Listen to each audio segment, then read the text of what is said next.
In this video, I'm going to show you the only way to turn off your Meta AI on Instagram. So if this is something that you want to be able to do, well then this video is going to be perfect for you. So what we're going to do firstly is to go into our Instagram app. And as you can see, I'm currently on my Instagram app right here, which is perfect. So what I'm going to do now is to just come to my profile right here, as you can see, and then I need to locate the three lines in the top right corner and click on them. So click on the three lines in the top right corner, and it should now take you to this page right here, as you can see. And now what you're going to do on this page is to just scroll down in here, scroll all the way down until you can see where it says help. So click on help. And now you might wonder, why do you have to click there? And that's a great question. So basically me myself, I was able to turn off my Meta AI by actually contacting Instagram. And I know how it sounds like you have probably done so before and they don't reply and stuff like that. Well, in this case, they did, and they did help me. So what you're going to do is to just click on report a problem in here.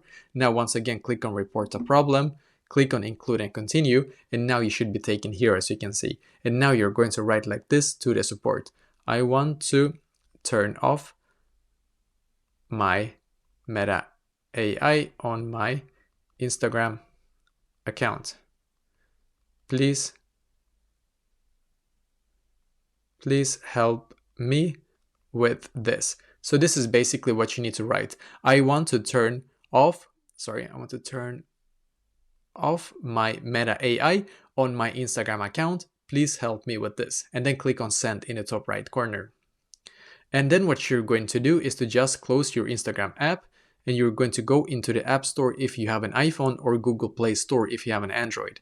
And in here, you're going to just search for Instagram. So search for Instagram in here.